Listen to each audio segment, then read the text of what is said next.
Stephen C. Productions. Frankly, police officers have rates of depression, alcoholism, divorce, and suicide that are frightening. It's shocking how much of a toll the job takes on the average police officer. And so they need all the support they can get. You're listening to Talking from Experience. If you're an experienced listener, welcome back. And if you didn't know, you're about to learn. My name is Stephen, and I am your host. On Talking from Experience, I have casual, insightful, and entertaining conversations with interesting people from diverse facets of society. My goal with every conversation, aside from keeping you entertained, is to help you learn about the world through their experiences. Today, we have an amazing guest. Jared Altick is a pastor and chaplain for the Kansas City Police, as well as the host of a podcast called Hey Chaplain, and we're going to be talking all about his role as a police chaplain and the importance of law enforcement officials' mental and spiritual health. But before we get to that, real quick, I've officially launched an official website for the show. So tfxpod.com is now where you can go to see all availability of all episodes. So if you want to share the show with somebody, you no longer have to ask which platform do you use or anything like that. Everything's going to be all there on the website, all the links to every podcast streaming platform where the show can be listened to. You'll also be able to find the links to all the social medias that the show is on, as well as how to contact and connect with me. And now there's even a link where you can buy me a coffee if you found this show to be at all entertaining, insightful, or you would just like to show your support. And if you do decide to buy me a coffee, be sure to add your social media tag so I can send you a shout out. Or if you want anything to plug, I will leave a link to whatever it is, your store, your podcast, your social media, in the next episode. Speaking of online stores, you can now get Talking from Experience official merchandise, like t-shirts, mugs, and more to come, by going to tfxpod.com and clicking on the TFX merch link. If you see something you like and you purchase it, please make sure to share a picture, video, and tag TFXpod on social media to help spread the word about the show and to let me know I have a supporter in you. Thanks in advance. Let's get to this conversation. You're from Kansas, correct? Yes, yeah, Kansas City. Yep, right on the border with Kansas and Missouri. Or is that where you were born? Approximately, yes. I grew up not far from here. I was born in Lawrence, Kansas, which most people know that as the home of the University of Kansas Jayhawks. And so I'm from Lawrence originally and have lived in Kansas City or near Kansas City most of my life. Were you drawn to it because of the fountains? People don't know, but Kansas City has the second most fountains of any city in the world behind Rome. And so there are a lot of beautiful statues and fountains and public areas in Kansas City, Missouri primarily. I'm over here on the Kansas side in Kansas City, Kansas, and I just like it. This is where my family is where my people are, and I love to travel. I love to go to different parts of the world, but coming back home, the weather's not great, but the people are, and I really like Kansas City. What came first, your affinity for God or law enforcement? Oh, God, I never thought about law enforcement. I never thought about law enforcement for years, unless they were in my rearview mirror, uh, pulling me over. I didn't think about cops. I didn't have any police in my family. I did not grow up wanting to be a cop. I still don't want to be a cop. Now, I have learned to love them, and that is something that's come on just in the last several years. But for most of my life, I was raised in the church. I love working in the church. I don't ever want to stop doing that. But the ministry that I have, reaching out to police officers and coming alongside them through their difficulties, and like I said, learning to love them, because cops are difficult. Cops will push you away to see if you can be pushed away, and so they're not very welcoming. They're friendly, but it's superficial friendliness. They're just being polite. Where if you want to come spend time with them, they kind of can be standoffish, and so it's difficult. It takes a lot of time to get to where you would be trusted as an outsider coming in to spend time with police officers. They hear chaplain or they see it written on my jacket, and they don't have a clue a chaplain is. And sometimes they mistake it at a glance for the word captain and think that I'm in charge of something, and I'm not. I'm not in charge of anything. What exactly is chaplaincy? A chaplain is like a priest or a pastor who is assigned to an organization. And so a lot of hospitals have chaplains where, like, a hospital chaplain would take care of the spiritual needs of the sick and the dying. Maybe they would also help the doctors and nurses if they needed counseling or support in some kind of way. But I'm specifically a law enforcement chaplain. And so I go to the police department and I attend the meetings, the roll call meetings that the police officers have at the beginning of their shift. I spend time with them. I go out in the patrol car and ride along with them, and we'll spend an entire 8 hour shift riding in the front seat with the police officer, uh, going where they go and seeing what they see and dealing with what they have to deal with.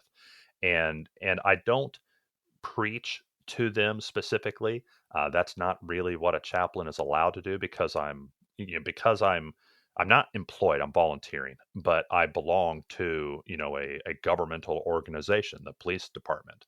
I can't advocate for any particular religion, but I can represent religious faith. And if they have questions, if the police officer asks me, I can talk about anything I want. But otherwise, I'm just there in what we call a ministry of presence, which means that I am just going to be there alongside somebody. It's like when somebody has a loss, they lose a loved one and the loved one dies, and you just come along. You're not going to say anything. You're not going to tell a story about how you understand or anything like that. You're just going to come alongside that grieving person and spend time with them. You're not going to say anything. You're not going to do anything. You're just going to be there. That's a ministry of presence. And first responders, firefighters, and police officers, they need someone to come in and understand because, frankly, most people in our society don't understand what they see. They don't understand what they go through. They were like me. They don't think about police officers unless they're interacting with one, probably in a negative way. They're getting a speeding ticket. That's the only time they think about a police officer. And so to come along and spend time with them and see what they see and smell what they smell and deal with what they deal with.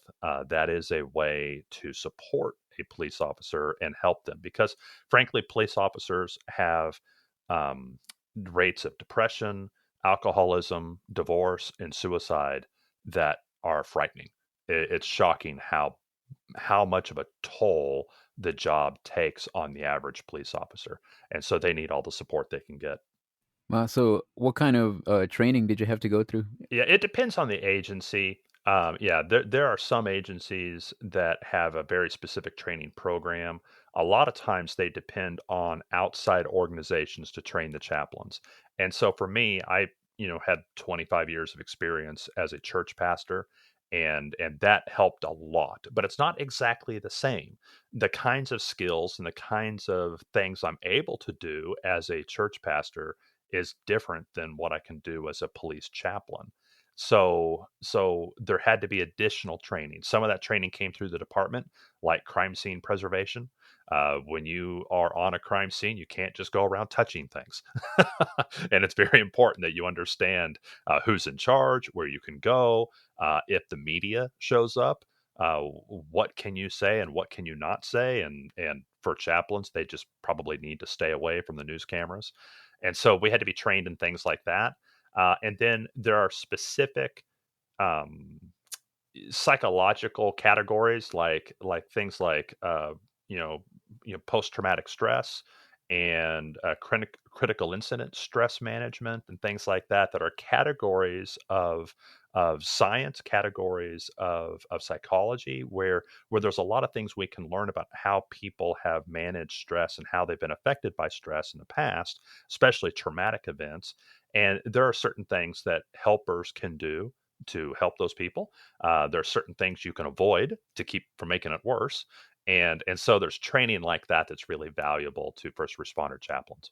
Right. So it's fascinating that secular organizations have that need or desire to involve someone of to be, I guess, like a spiritual guide for their members. Yeah, a lot of people are surprised. They're surprised that that even exists, and frankly, it's pretty useful. There's some things where if you're going to talk about a job where you could be killed, which is really any job, but especially a job like a firefighter, police officer, where there are officers, that are killed every single year in the line of duty, life and death, and what does it all mean? I mean, that kind of stuff comes up.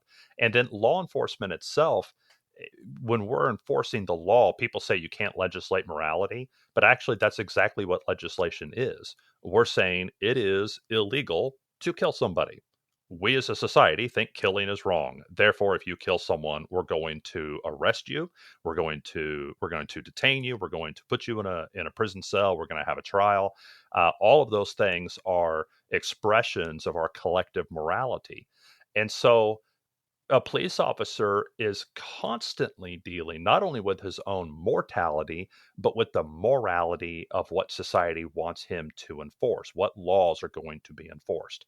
And so questions of meaning and morality are constantly on their mind. And so to bring in a spiritual advisor is really pretty helpful. How did you get started working with the police? Well, my predecessor at the church had been a police chaplain, so it had always kind of been in the back of my mind a little bit, but I wasn't interested. But God kept putting police officers in my church, and so I got to where I had befriended several police officers and had connections there, and I just felt like they were not getting the kind of support that they should get. And I could probably lump in with first responders, also military families. We're near a military fort, Fort Leavenworth, and so we have a lot of military officers that are in the area, and so we see them and their families in the community as well. And those families that are military families or first responder families, they have a lot of stress. I mean, their loved one goes to work, whether it's down at the police station or the firehouse, or whether it's overseas in a war zone, and they really don't know if work could kill their loved one, because it can, and it sometimes does. And so those families deal with the stress that most of us don't deal with. And that took me a long time to really kind of get tuned into what that meant and how to interact with it. I had to learn probably by making a lot of mistakes. Frankly, it's probably a lot of families that came and went over the years that I failed to really be very helpful to them because I didn't understand. And so after several years of that, I decided about 6, 7 years ago that I was going to get involved. And we have a chaplain organization here in Kansas City. And so I reached out to them and got interviewed at the police department, had to be background checked. I remember I was actually at a convention out of state, and I was at checking into the hotel, and the detective called me and started doing background checks on me. And while we were gone, they came to my neighborhood and like interviewed my neighbors, and they were going to make sure that I was who I said I was. And so there was this whole process, and it took a long time to eventually get my foot in the door. And then that just was the beginning of a very long process of building rapport with police officers. Like I said, they're pretty skeptical, and they weren't sure what to do with me when I started showing up at the police station. But eventually I've won most of them over. Not all of them. A few of them still kind of look at me like, "What's he doing here?" But most of them are pretty friendly toward me now. Well, what's that first day like when you show up? Like, hey, I'm the chaplain. What's up, guys? Oh, it's awful. Well, I had a lot of guys who didn't know that we had police chaplains, because not all chaplains approach chaplaincy the way that I do. Some chaplains, they will show up, and there's other important roles, and the ones that they focus on is like helping the the victims of crime. So let's say there's a homicide, there'll be a dead body that's, and there's an investigation, and around the yellow tape are all of the family members and neighbors and whatever. Some chaplains specifically focus on those victims of crime and the family members of victims, and that kind of victim services, that's their specialty. And so they didn't really interact with police officers. They didn't really know the police officers' names, or vice versa. And so when I came along and said, "Okay, I'm going to to engage these officers. I'm going to know them by name. They're going to know me by name. I'm going to see them, not every day, but I'm going to see them every week or so. That was new. And a lot of them were not sure what to do with me. And I still have that. I'll have officers that are from we have a large department, so maybe they've just not been around me very much, or they've transferred from a different police department and they've never been around a chaplain.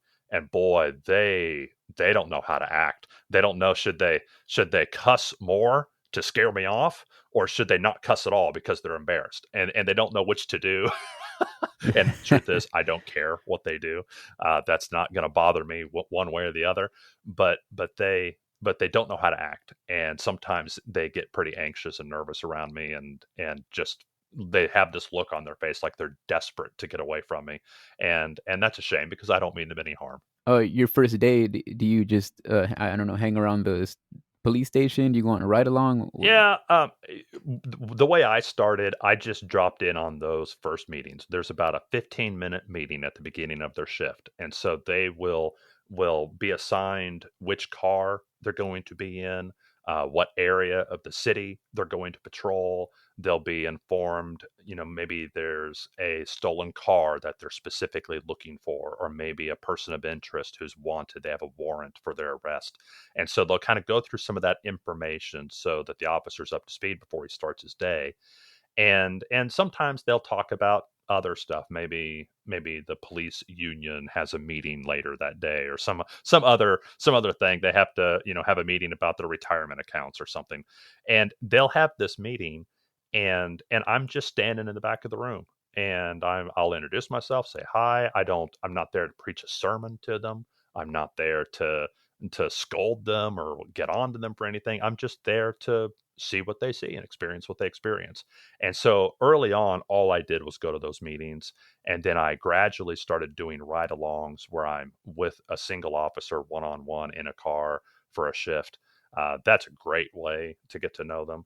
But there's lots of other times where I just got called out to a homicide or to a suicide or to an accident, and I'm on the scene for a few hours with a small group of officers, and that's how they got to know me. And so it's kind of different for each officer. Nowadays, I actually go into the police academy before they graduate. I teach a couple different classes on how to do death notifications, and then I also teach a class on officer wellness. And so I'm actually introducing myself to them while they're still recruits in the police academy. And so by the time they get out on the street, they've already met me a couple times, and that's a lot better. So before, was there any type of training for death notifications and stuff like that? Well, yes, yes. In the state of Kansas, we have what's called the Kansas Law Enforcement Training Center, and they produce a PowerPoint presentation that a trainer, there'll be a certified trainer or a detective or somebody that will walk them through the PowerPoint. I don't know if you've ever been in a training like that before, where somebody's in the front of the room just reading the PowerPoint slide, and Hmm. that can be pretty mind numbing. But they have all kinds of trainings like that. And in this particular case, the detective said, "Hey, I'm going to teach through this because that's my role today. But would you like to come along, and I'll give you some time, and you can talk about your experience in doing death notifications."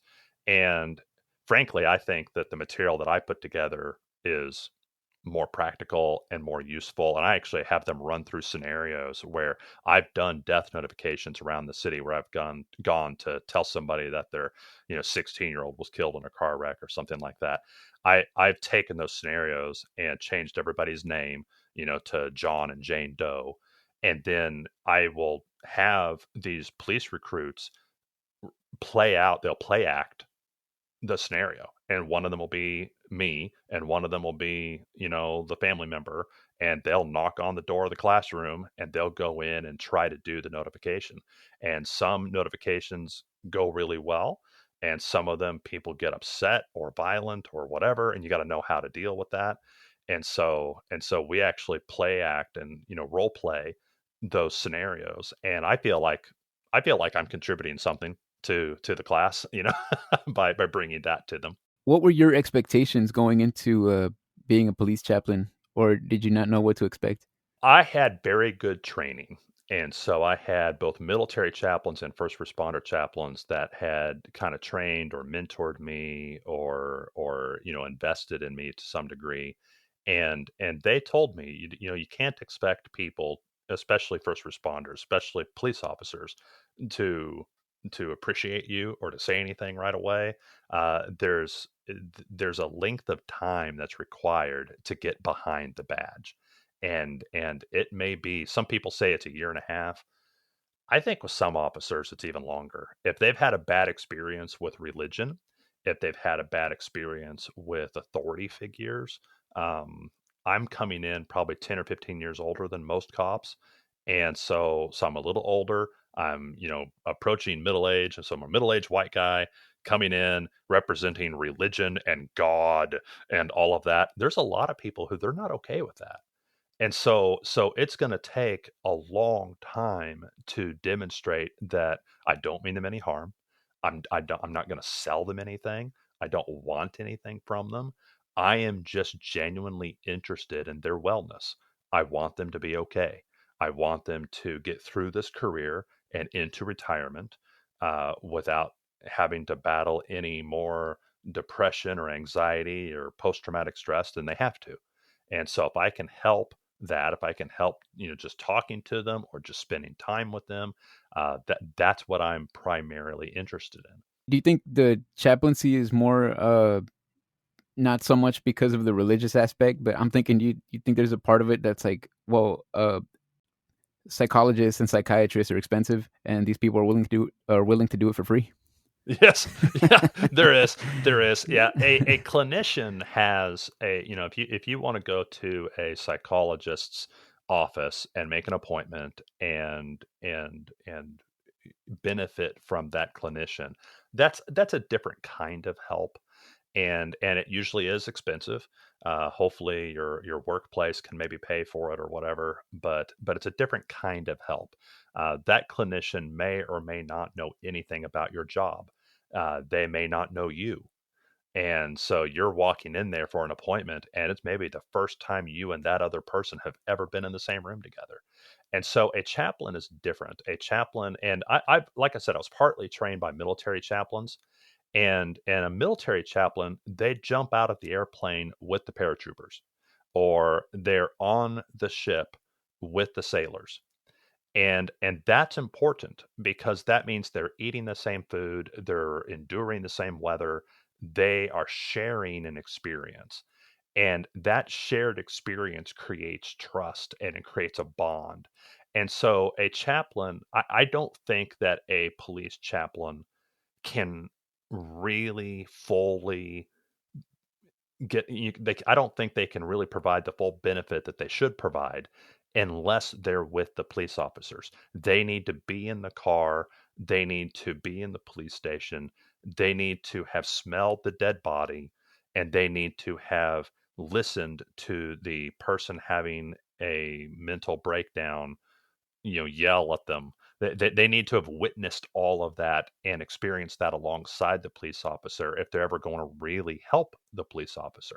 And so, like I said, the clinician in the doctor's office, that is a good thing, but it's a different kind of help than what a chaplain does, where a chaplain is right there in the trenches alongside the officers.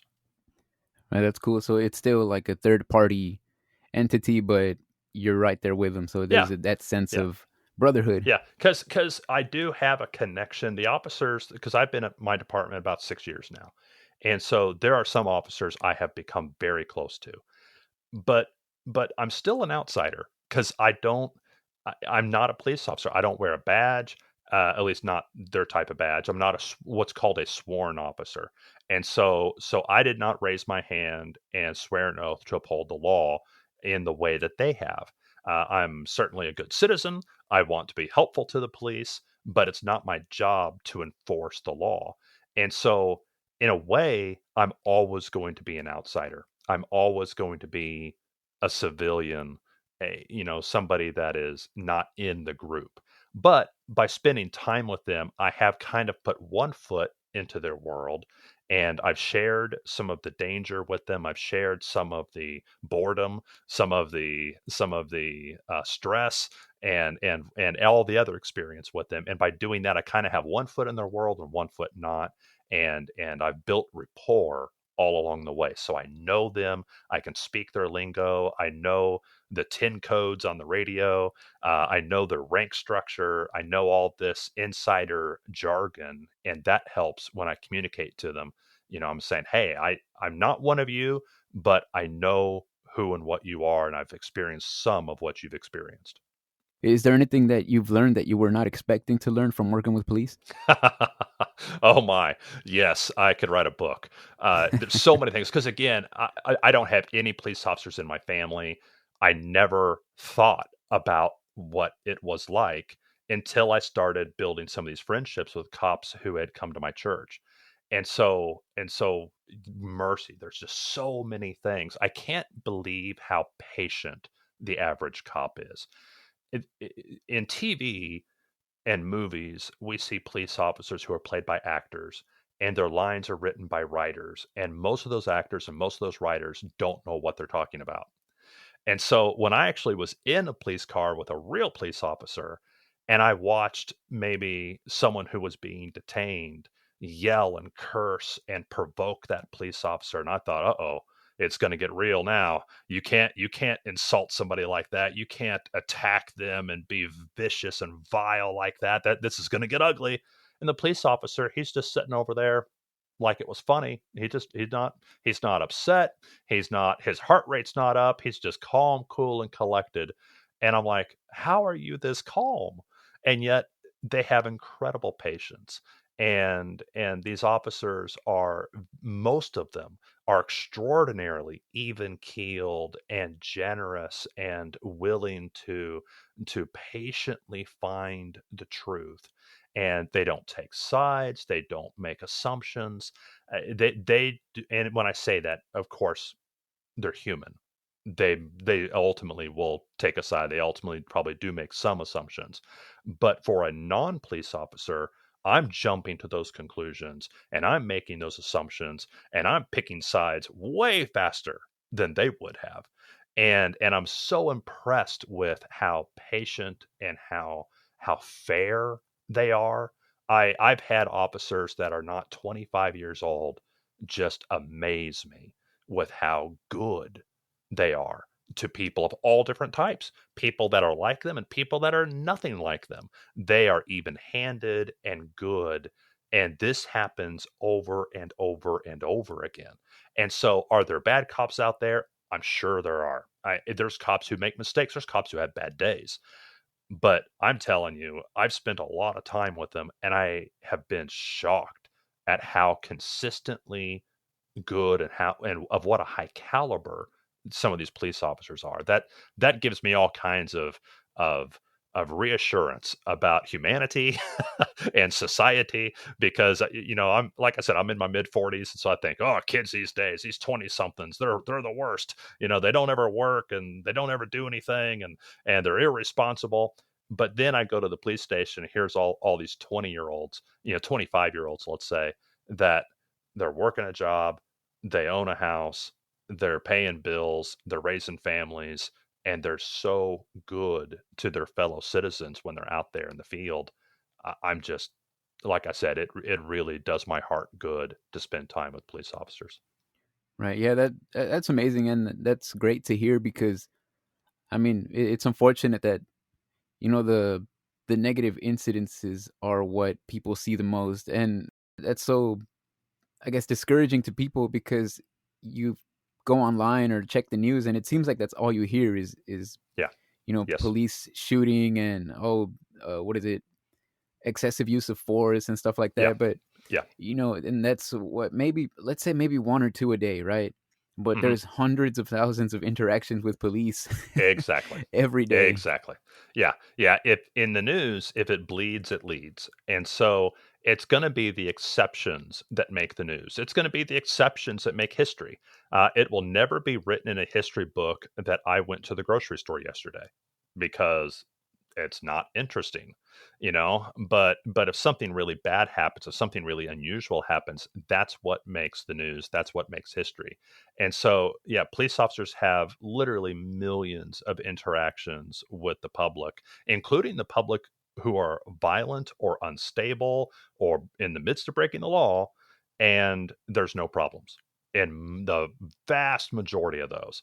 But once in a while, a mistake is made or a cop does something that is legitimately wrong or evil. That does happen, but when you're talking one time out of a million, it's probably not fair to paint all of police officers with that one negative interaction when they did so many good things. But that's what happens, and they know that's the name of the game. They understand that that's the risk, and every time a cop does something that's legitimately wrong, something illegal, that's another thing that surprised me was how quickly other cops want to get rid of that person.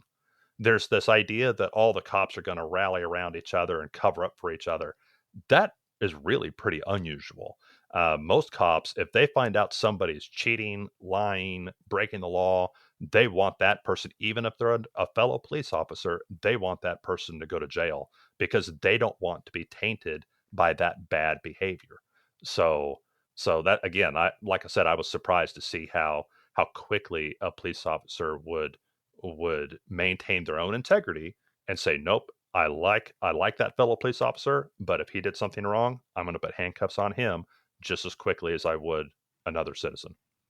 Right. Yeah, and it's wild because I'm glad to hear that that's everywhere because we're so used to hearing all these negative things about Oh yeah, police, and yeah, not that I've had a lot of encounters with with law enforcement, but when I have seen cops at work, right? When I've been in the car with someone who's been pulled over, it's so mundane, right? Like I'm like, wow, the police are really nice. I say they're really chill, yeah, yeah, and yeah. Chill's a good word. Yes, yeah, yeah, I used to think, man, is it just here in Houston? Because it seems like everywhere else, it seems like police are going crazy. And I used to always say, like, no, Houston police are really good at what they do. Like yeah, they're yeah, really good cops. And I mean, it makes me happy to hear that that's not just here yeah, and it's yeah. everywhere. It is most places, but most really good cops who were fair and compassionate and diligent, that doesn't make the news. It's not sensational. And so those cops will do that 10,000 times and never be noticed. But the one person who maybe never should have become a cop in the first place goes out and abuses their power and does something evil, does something wrong. Oh, that they are instantly famous forever, and all the rest of law enforcement gets tainted by their one bad decision.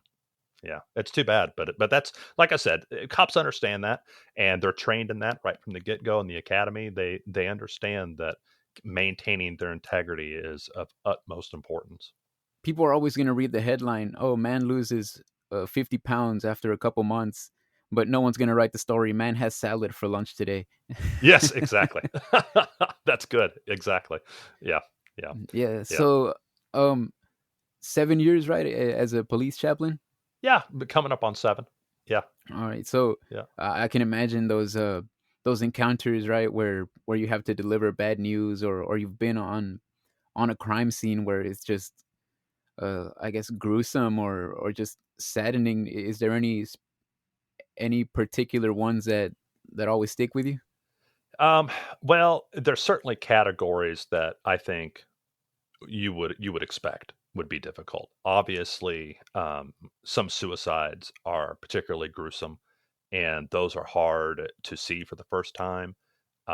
It's very difficult in any suicide to deal with the family because the family is going to have this mix of grief, which you would expect, but also they'll try to blame themselves. Like, well, what could we have done to prevent this or delay this or whatever? Did we provoke it somehow? And most family members are going to really search for that and maybe try to find something to hold on to blame themselves. And so you're kind of trying to help manage that a little bit because it's not fair for them to blame themselves, but that's a natural thing they'll do. And at the same time, you've just been in the other room where there's maybe a lot of blood and gore and terrible stuff that no one should have to see. And so those will stick with you. And for me as a chaplain, it's difficult to see that stuff, but I have to remember I'm not there to be the one who receives help. I'm there to give the help. And so I need to be conscious of the officers, the paramedics and firefighters, and also the family members. How are they dealing with this? Because as bad as it was for me to see a body that's been dismembered, or it has some violent thing happen to them, as bad as it is for me to see that, that was their loved one for the family. And so I need to be conscious of that and think, okay, how can I be sensitive and helpful and help get them through this crisis, and maybe find those long-term helpers. Maybe I'm on the phone calling a priest or a rabbi, or somebody that the family already knows. Maybe I'm talking to a doctor or counselor. Maybe I'm just pulling in a neighbor to come and help them. But those scenes are particularly difficult. Accidents are same thing, because accidents sometimes can be very bloody and gory. That's difficult to see that kind of stuff. Um, I'll be at, like, on a homicide. A lot of times they'll rope off a large area, and that means putting an officer on each street so that people don't cross the line and come into the area that's being investigated. And so when I'm on a scene like that, a lot of times I'll walk around the perimeter to each of the police cars, and I'll ask the officers how they're doing. And that's, I'll say, "Hey, how you guys doing?" And they'll lie to me and say, "I'm doing fine, Chaplain." Uh, and sometimes they are doing fine, but a lot of times it's really difficult to see. I remember one. It was a woman. Uh, she was driving home from church, and wasn't doing anything. She didn't take any risks, but she'd pulled up to a stop sign and was shot and killed. And people were shooting down that street, and one of the bullets hit her and killed her. And that's just devastating for everybody. Like I said, police, firefighters, paramedics, all the bystanders, everybody's just shocked, and it goes beyond words why something that tragic would happen to somebody that truly was an innocent bystander. That's pretty difficult. That would rank right up there probably with when children die. There's been a lot of dead baby calls, and that's extremely hard. I have 5 children, and that is incredibly difficult to see a small child, an infant, who has died from whatever. It could be sudden infant death syndrome. Sometimes a baby in bed with the parents will be accidentally smothered. The blankets, the pillows, the weight of the parent. Sometimes the baby gets suffocated on accident, and it's no one's fault. It's just horrible. And those are also extremely difficult. A lot of these young officers, they have children the same age, and that's extremely difficult. But I really think that I'm in a place in my life where I can absorb a certain amount of that. And I've done funerals. That's part of my job working in the church, is officiating a funeral. And so I feel pretty well equipped to deal with that, to be around dead bodies, to see and smell and witness those kind of things. So I feel pretty well equipped to be around that and still be a good helper to the people who are working the scene, or the people who are there because they're the bystanders of the family or whatever. I'm assuming every once in a while you have to also seek some kind of counseling, correct? Yep. Yep. Yeah. I tell my officers that they need to story tell their trauma.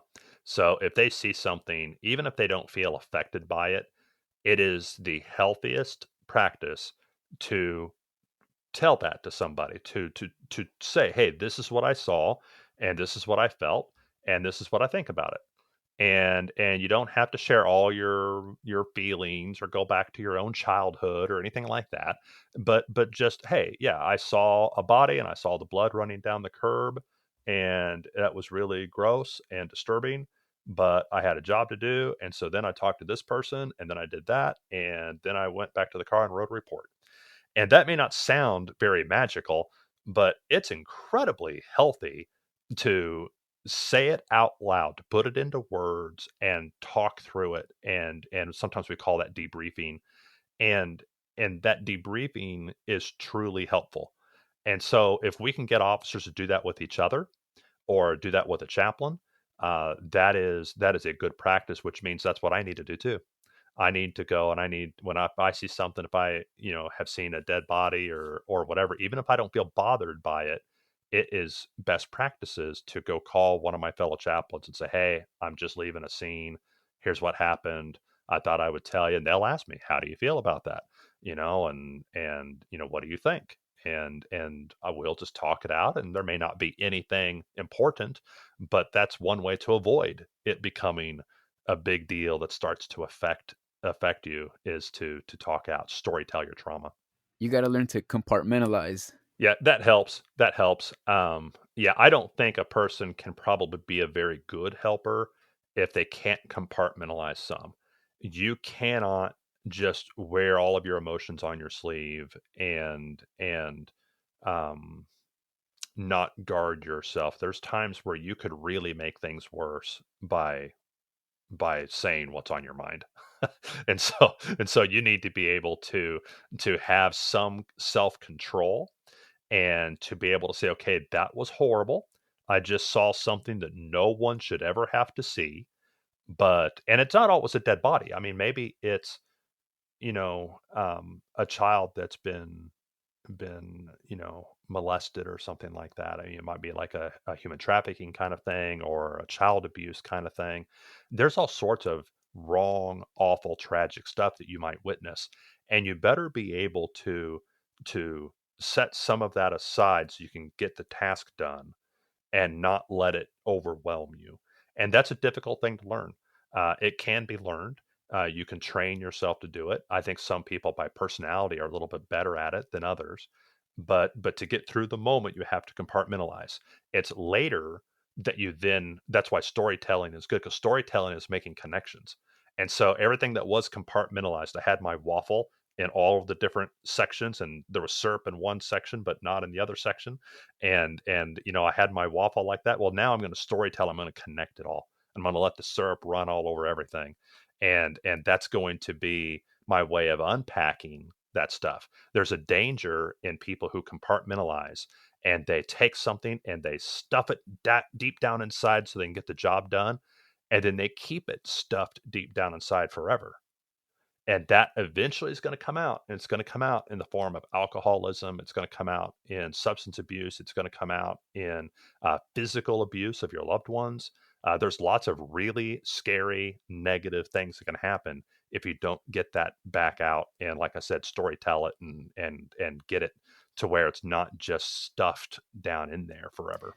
Yeah, you talked about responding to deaths and stuff. I was having this conversation with somebody not too long ago about how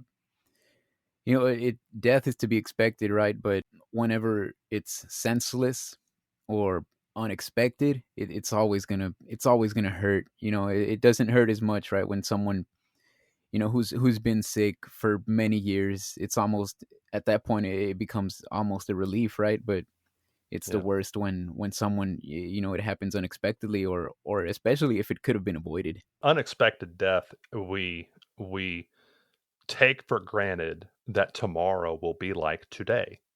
And we actually count on that a lot. There's a lot emotionally riding upon some consistency. And children, especially, they need consistency. They need to trust that tomorrow will be just like today. And that brings them security. And so when we suddenly have all of our tomorrows interrupted because somebody that was part of our life is now not going to be there anymore, that is this knife to the heart. It's a invasion of our emotional security. And so it really hurts to have not prepared for that. If somebody's got a long-term illness, or they're just very advanced in age, we can start preparing ourselves, and we know that, well, tomorrow might not include them. And we can start doing that over months or years. And then that grief is still sad, but it's not traumatic. When someone dies in a car wreck, we don't get any warning, and it can be devastating. As someone who's a believer, I know it has, but how has working with the police helped you grow in your faith? Oh, that's a great question. Um, I think that working in the church, people who come to church are a self-selecting group. And so they want to be in a church, they want to hear about Jesus, they want to belong to a group of people who have that in common. When I go out to the police station, that's not true anymore. And so now, even just among the police officers, there's a much more diverse group of people in attitudes, backgrounds, religious beliefs, lack of religious beliefs, eh, than I've ever been exposed to before. And so when I'm told to go love my neighbor or even love my enemy, I didn't really have to try very hard in the past. Where now, loving some of these police officers, or some of these police officers who are, avowed atheists and they hate religion, and or maybe they just belong to a religion that's a lot different than mine. We just do not believe the same thing at all. I'm learning to love those people, and that's difficult because I don't agree with them. I don't agree with their worldview, but I am learning to love them and want what's best for them all the time, and even work toward what's best for them, even if they don't agree with me. And that's an area of my faith that I never had to work on before. It's difficult, but I found it very rewarding. And you know what? It's not caused me to compromise what I believe or change what I believe or anything like that. But I think that I've represented Christianity well by loving people who would otherwise be pretty opposed to me. And so I think that I have represented the gospel well, and I'm in a tough place because I can't just preach at them. I if they come to me, we can talk about anything, but I can't go to them and like force my beliefs on them. That's just not how it works in a government organization. But in fact, there's Supreme Court, case law and whatever that governs that, called Lemon versus Kurtzman. And so there's rules, and I have to follow those rules. But I feel like I'm still representing Christianity very well, and I hope other chaplains are doing the same. So, what inspired you to start your podcast?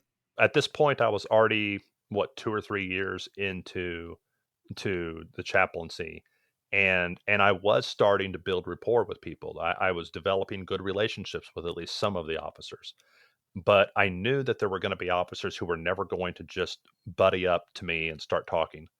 And so I thought, well, how can I share some of the stuff I'm learning and some of the encouragement with these officers that are never going to talk to me one on one? And I thought, I love podcasting, I love radio, I love that format.